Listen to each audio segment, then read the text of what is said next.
CBD is changing laws around the country, but we found these field tests police use to detect marijuana have not kept up. And even state labs are now scrambling to upgrade their tests so cannabis confusion doesn't land innocent people in jail.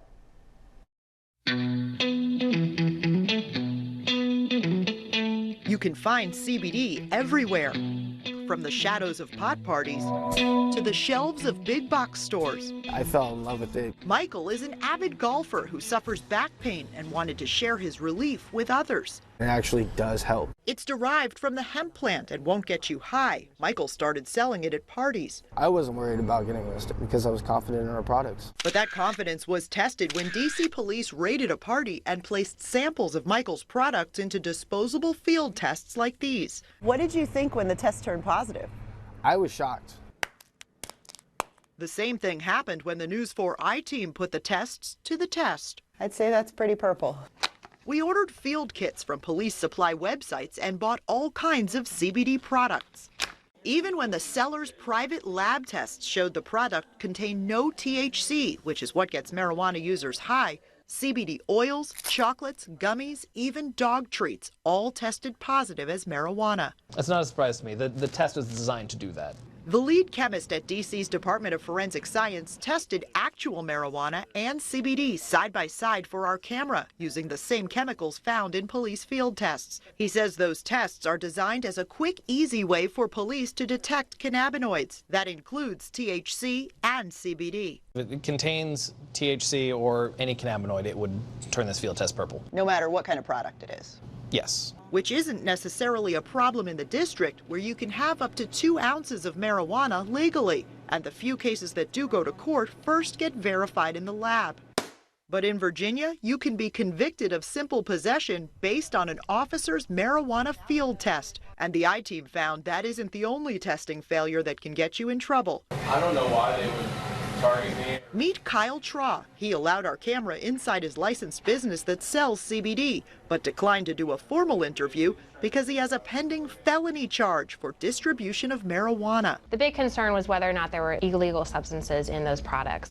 Fredericksburg police say, acting on a tip, a detective went undercover and bought plant products like this one. It does look and smell a lot like the real thing, but the packaging says it's CBD that contains under 0.3% THC. All of those products came back and tested positive for marijuana. They raided Kyle's store in March, just 6 days after Virginia law changed the definition of marijuana. Now it allows the sale of hemp products like CBD as long as they contain only a trace of THC, no greater than 0.3%. Police didn't know about that new law. They didn't even test for the amount of THC that was there. To my knowledge, they did not. The I-team found they couldn't have because Virginia's state forensic lab does not have that capability. Before, the lab was only asked to identify whether a substance contained THC. The amount never mattered. We are working on getting a method up and running for that particular analysis. Virginia's director of forensic science says the lab can measure the amount of THC in oils, but no other CBD products. After the I-team asked about it, she says the rest of the evidence testing is now on hold. I definitely don't want anyone to go to jail if they were not breaking some law. She plans to send a letter to every prosecutor and police department in Virginia, warning of the potential for CBD to test positive as marijuana. It's important for them to understand what the limitations of our testing are. What that means for Kyle's case is still unclear, but he's already had to pay a lawyer and go to court. Even if you're found not guilty, court fees, lawyers, all that, it adds up. In D.C., Michael ended up convincing the officer not to arrest him, with lab tests proving what was in his products. I showed him my documentation. But he knows not every CBD user will have that chance and wonders about the pain positive field tests could cause. I think they need to upgrade their equipment to be able to better handle that. Could really ruin somebody's life. We reached out to the makers of those police field tests but did not hear back. Some of them say right on the box that results must be verified in a lab. Now, Virginia's lab director told me tests to determine the amount of THC should be ready this summer. So what do you do about all of this in the meantime?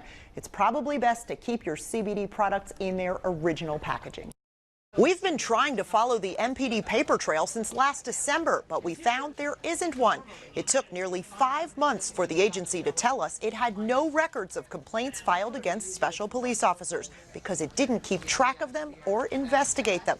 They instead sent those complaints to the security companies that employ those officers, letting them police themselves.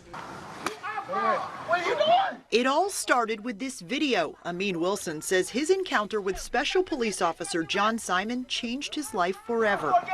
He's very aggressive, and he's not a person you want to run across. Other residents and guests at the Frederick Douglass Apartments in Southeast said they had similar encounters with Simon. I can't feel my wrist. They all say he pepper sprayed them, then had them arrested, saying they assaulted him. Prosecutors dropped all 3 cases, and all 3 tried to file complaints against the officer. I called back to follow up. No answers, no anything. The I-Team had trouble getting answers, too. We filed a Freedom of Information request back in December. MPD finally responded in April, a week after we aired 3 news stories on Simon's behavior, including new lawsuits from those citizens. Officer Simon, we'd just like to speak with you for a moment. Officer Simon didn't want to answer our questions, and at the time, MPD didn't either, denying our request for complaints against Simon, calling it an invasion of personal privacy. It took another month and a half-dozen more emails for the agency to admit it did not maintain a record of complaints made against SPOs. If you've got 3 people with those complaints and it just goes into the ether, that's a broken system, and that needs to be fixed. We shared MPD's responses with D.C. Councilman Charles Allen, who chairs the Public Safety Committee. He was particularly concerned about the revelation that any complaints received were referred to the company for which the subject SPO was employed. That doesn't typically lead to good outcomes. Special police officers can carry a gun and make arrests on the property they're assigned to protect, basically a private arm of Metro Police. But the citizens who complained about this officer told us SPO complaints are not handled like those against MPD officers. If we don't have accountability for those individuals, it will remain unchecked. Mike Tobin runs D.C.'s Office of Police Complaints, which investigates MPD officers. Now, Councilman Allen has introduced legislation to move SPO complaints to that office, too. But it's already stretched thin, with 24 employees handling about 800 cases a year. We don't know how many more the SPOs would add. Without the numbers, we're operating in the blind. We don't know how many resources we need to allocate. He says MPD should be tracking every use of force by a special police officer like it does for actual MPD officers. Today I am proud to introduce, with unanimous co-introduction from my colleagues, the Special Police Officer Oversight Amendment Act of 2019. Councilman Allen hopes greater accountability will breed greater trust from the community. It'll help make sure that residents can have confidence that if they've got a concern, if they believe there was an abuse of power, they now have an outlet. These 3 citizens came forward hoping their stories would make a difference. They say the new legislation is a great first step. It could happen to somebody else, and before it does, I want it stopped. The entire D.C. Council signed on to support the new legislation. MPD told the I-Team it started tracking complaints against SPOs after we asked about it, so we filed a new records request about a month ago to see how many complaints there have been so far this year. MPD has not yet responded. People hoping to turn their high-end sneakers into big cash say they were left empty-handed by a Georgetown consignment shop. Some still waiting to get paid months and even years later. The News 4 I-Team tracked down a trail of victims, and just this week, new action from D.C. regulators. Our investigative reporter Jodie Fleischer has what could finally bring an end to this sneaker saga. They can be flashy and funky, bright colors or prints. Name brands bring in hundreds, even thousands of dollars per pair. Just as soon as they sell out, the prices start skyrocketing. 16-year-old Vlad Soma first got into selling sneakers and streetwear a few years ago after watching YouTube videos. You can definitely make a lot of money from it. He was too young for a real job, but found the resale market red hot in a multi-billion-dollar industry. So this is a real business for you. I spent a good amount of time doing it after school. He started buying up high-demand sneakers and selling them online. Then he found this consignment store in Georgetown called Kickspot. August of last year, I brought in a lot of shoes, a lot of clothing. More than $1,500 worth.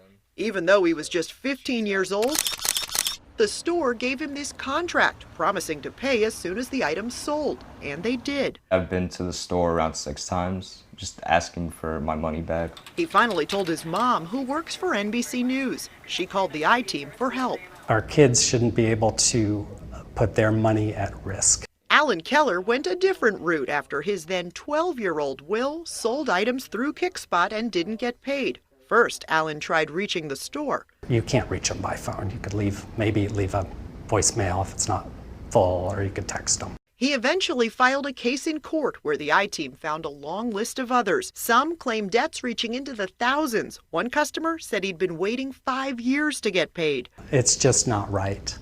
I want it to stop. To see how it works, the I-Team went online and bought a pair of high-end shoes, ones we could easily spot once we consigned them at the Georgetown store. We sell it for you after the sales we pay you. Sounds easy enough, so we agreed to this contract and waited, even texting the owner twice with no response. Hey man, how are you? We wanted to make sure our shoes sold. Here you go. So we sent in a different producer to buy them back. All right, man.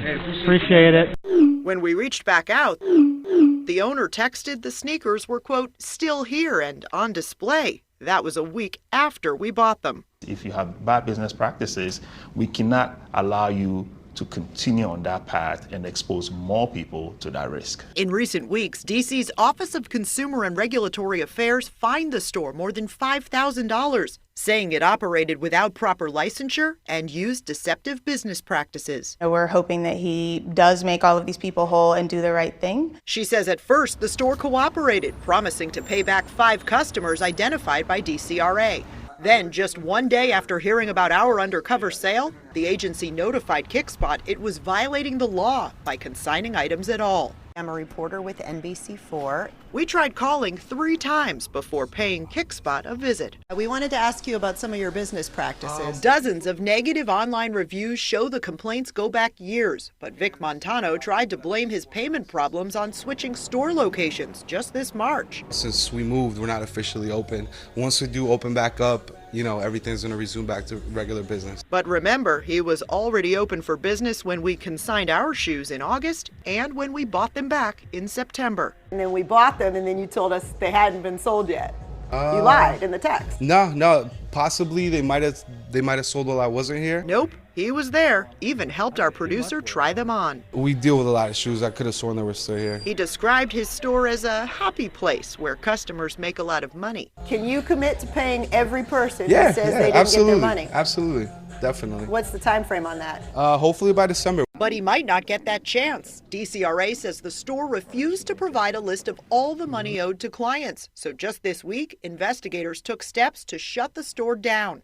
Kickspot has 10 days to appeal. There's no conversation to be had. You've ripped people off. We have evidence. You cannot be in business. Since Alan complained to DCRA, he's gotten paid back. Now, Vlad has filed a complaint as well. It's $1,500, which is a lot of money for anyone, but especially a teenager. DCRA now says customers with a Kickspot contract who are still owed money should file a police report, and that MPD's fraud unit has been notified. Since our interview, Vlad received a text about arranging a payment plan, and we have now received our money, although the owner noted he paid us from his personal account and faster because of who we are. Jodie Fleischer, News 4 I-Team.